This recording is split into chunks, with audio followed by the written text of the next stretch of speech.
Hello mga guys, ayan nakikita natin si Pait at saka si Pansy. Grabe ang sweet. Grabe ang monster nila guys. Parang katulad lang ng movie na nakikita natin. Grabe ang sweet.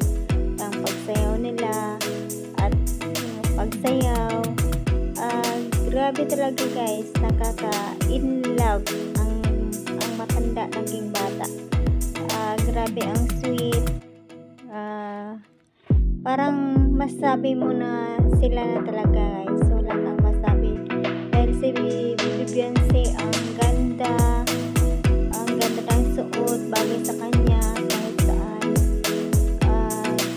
Kahit anong damit niya, kiring-kiring niya talaga. Grabe ang sweet ni Papa dito. Kiring kay Bibi Beyonce. Ang napaka-sweet, napaka-respeto. Nakikita natin sa mga ibang vlogs nila guys, yung doon sa sabot pagbaba nila na biglang parang napalapit sa Bibi Beyonce sa kanya, pero hindi man lang niya talagang sabi na yakapin, niyakap siya, pero hindi talaga siya yumakap sa Beyonce. Ibig sabihin nun, laki ang respeto niya sa mga babae. Saludo kami Papait sa iyo. Ang bait mo, wala kaming masabi.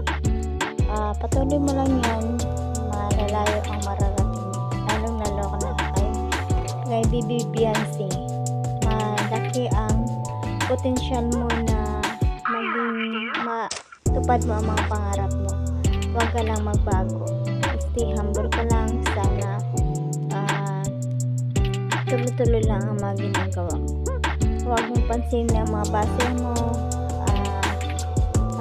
Think positive lang palagi. Makakamit mo din ang mga pangarap. Grabe guys, nakaka-patigil ng mundo ang episode na ito. Grabe ang sweet kahit na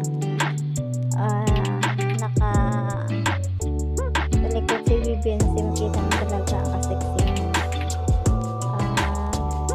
Ang sweet nila. Grabe. Nakaka-in love. Ang hindi na nai-in love dyan, lalong mai-in love talaga. Sabi nga ng sponsor, si Bibi Beyonce daw mabait, malambing, maganda, at marespeto, magalang. Talaga ganyan ang pagtingin ng sponsor sa